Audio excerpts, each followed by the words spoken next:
న్యాయము తప్పిపోకుండా ఆయన కనిపెట్టును. తన భక్తుల ప్రవర్తనను ఆయన కాచును. మన దేవుడు న్యాయవంతుడు.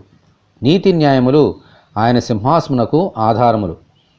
ఆయన తీర్పులన్నీయు న్యాయమైనవే. మన హృదయమును ఆయనకు సమర్పించుకున్నప్పుడు మన జీవితంలో ఏ అన్యాయము జరగకుండా న్యాయము జరిగేటట్లు చూసేవారు మన ప్రభువు. మన జీవితాలను సంపూర్ణముగా ఆయనకు సమర్పించుకున్నప్పుడు మన ప్రవర్తనను కూడా ఆయన కాచి కాపాడుతారు.